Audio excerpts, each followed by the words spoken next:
Yeah, that's what I'm talking about. What's good with you party people? It's your girl, that one chick Uno. We, first and foremost, I need you to run on in there and tell your mama I said hi. That's what I'm talking about. And if you're cool with your daddy, go on ahead and hit him like this for your girl. Tell him I said hey. If you got kids, knuckle bump them one time from your girl, that one chick Uno, and let them know that I love them. And I hope you doing everything you can as parents so that they grow up happy and healthy with the ability to be somebody, because that's what's up. All right now, this shit a little troubling. Did y'all know that there are white people out there comfortably asking why black people can't get over slavery? Oh my goodness, slavery was so long ago. I just can't believe y'all still upset. I just don't know what's going on. All these horrible, horrible race relations in the world would just go away if y'all would get over slavery. You the same motherfucker out there yelling all lives matter too, ain't you? Yeah, I know you are. Check me out. In case y'all didn't know this, slavery and racism, while going hand in hand, are two separate issues. We are over slavery because slavery is over in a certain sense. I mean, we still got the prison system, and you and I both know that ain't nothing but glorified slavery. Let's just keep it real. The prison system, as we know it today in America, is justified slavery, provided to you to give goods and services courtesy of the criminal justice system. Yep, that's how that shit works. But slavery in the sense of we have a massa, we all get off a boat, we go through a little bit of seasoning, a little bit of conditioning, and then we get sent straight out to the fields. That slavery is over. Racism is not over. By any stretch of the imagination, racism is active, it's up, it's cracking, it wakes up, does its motherfucking sit-ups and push-ups, and goes out into the world to fuck with everybody, okay? Racism is hella active. That is what we need to get over. And I don't mean get over like, shut the fuck up, black people. I'm gonna need y'all to sit down and go in the corner and just deal with it. Live with the fact that we don't like you, we think we're better than you, and you should just suck that shit up. No, that is not what I mean by get over it. And let me tell you why we can't get past it. Not get over it. We can't get past it. Excuse me while I grab my handy dandy notebook here. Because it's like I tell y'all, if y'all finna come for me, you better have all your ducks in a row. These are my ducks. Guarantee these motherfuckers is in a row. So, even though I wasn't sent for, bitch, I'm coming. Check me out.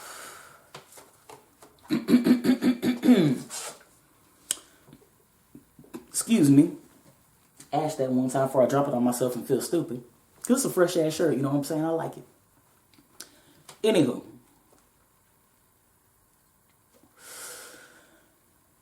We had slavery end.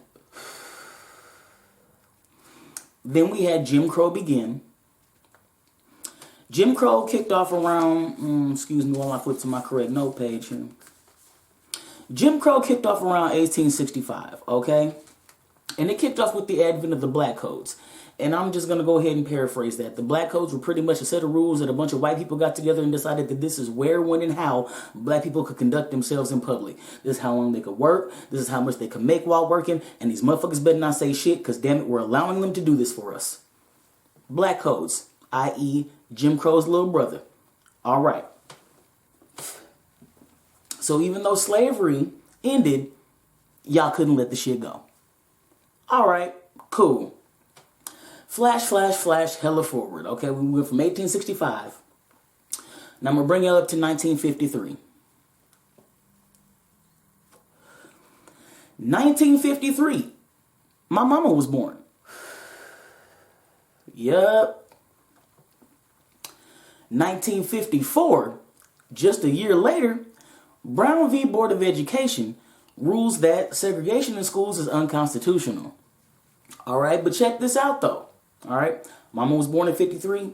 This happened in 54. My mama was not integrated until kindergarten. In 1959, my mama had to get on a school bus and drive halfway across Topeka, Kansas, instead of going to the school that was located directly across the street from her house. Because now we need to go on ahead and let the white folks and the black folks intermingle so they can learn to get along. That type of shit. 54 is when they said this shit needed to be done. 59 is when it started to happen. All right? Because y'all can't let shit go. You like the theme I'm already setting up here? Yeah, all right. Keep following me. 1963. Martin Luther King was arrested for leading peaceful protests in Birmingham, Alabama. Pretty much all of Alabama was going buck-ass wild, but damn it, Birmingham was the seat that spring, okay? That's when the civil rights movement really got to kicking off real good, all right? And in 63, they went ahead and arrested my man Martin Luther King Jr. Excuse me, Dr. Martin Luther King Jr. He earned that, and I'm going to give that man his respect. May he rest in heaven. Now, just 2 short-ass years later, y'all went ahead and killed Malcolm too. Yep. 1965, Malcolm X was assassinated. And y'all killed him. Let me correct that. Y'all set us up to have us kill him because he was telling us that we need to go on ahead and stand up for ourselves by any means necessary. And that scared the shit out of y'all. Yes, it did. And it still does. Let's just keep it real. The concept of all of us standing up together has y'all shook on a motherfucker. Ooh, I wish we could all get on that page. I'm sorry. I've digressed. We're talking about a timeline now. Okay, so let me back it up a little bit. All right. MLK, 63, was arrested. 65, Malcolm X was assassinated. Let's just put another cherry on the cake. In 1968, y'all went ahead and killed Martin too. So, you killed the brother that said we need to do things by any means necessary because he scared you. 3 years later, you turned around and killed the brother that said that we should do this peacefully. We should march, we should pray, we should sing. Give it to God and let it go. And that scared the shit out of you too. So no matter how we trying to stand up for ourselves, it's a fucking problem for you. But we the ones that need to get over it though. But y'all can't seem to let shit go. Let's keep this going, okay? Because, I mean, I can continue. I got the notes to do it. So let's ride. Let me ask this first. Okay, let me hit it too. So, Malcolm done been killed. Martin done been killed. I'm going to bring it back around to some personal shit for you. 1970. I got 2 separate instances in 1970. 1970. My mom and her friends decided that their high school needed cheerleaders of color. So they organized a peaceful march and they took it on up there to the Board of Education. They were met at the Board of Education with police, dogs, and hoses. Yes, y'all, I'm talking about high school students, but because they were black, that was a threat. And all they wanted was one black girl and one Mexican girl to make the cheerleading squad because they wanted cheerleaders that looked like them.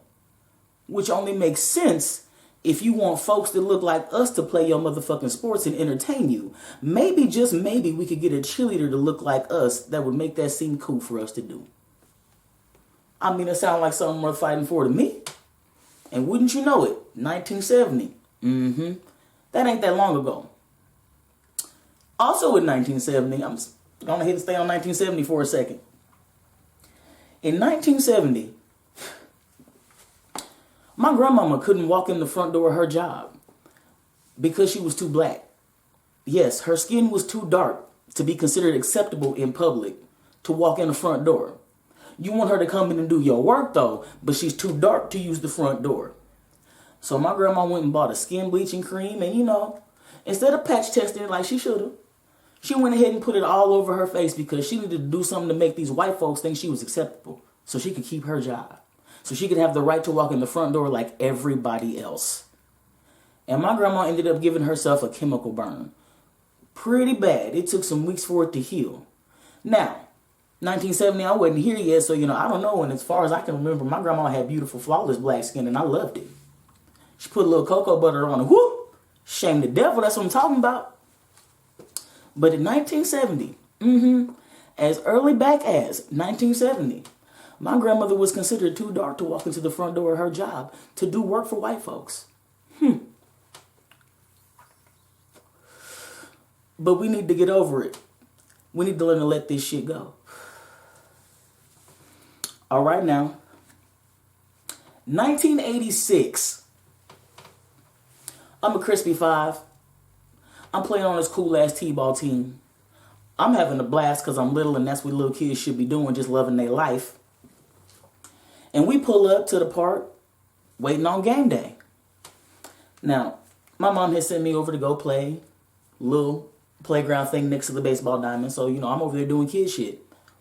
And I do see my mom walk over to this dude's car, but I'm doing kid shit. So, what the fuck that mean to me, right? Well, wouldn't y'all know that I was today years old when I found out that my mom walked over there because that man had originally called her over there to ask her, what were we doing in the park? We were the only black people there. What were we doing? Did we live around there? What was our business in that area type of thing? Now, mind you, I am in a baseball uniform. I'm there for the softball game. I got on a little pink ladies t-shirt, pink shorts. I got a little tiny glove. I'm there to play. And my mom tells him she's got a game today. He commences to tell her, I didn't know there was a game today, as if that was any of his fucking business any damn way. No, he's just being the white neighborhood white man. That's what he just want to do. He just want to come up and, patrol the black folks and see what's cracking. Only when another team member, who happened to be white, by the way, pulled up, that's when that man relaxed. That's when he was like, oh, okay, she plays for that team. Yeah, dumbass, the same fucking team I'm wearing a shirt for. Yeah, I play for them. But I didn't know that until today. Wow. We're going to continue. Nerves bad, hold up. 1991.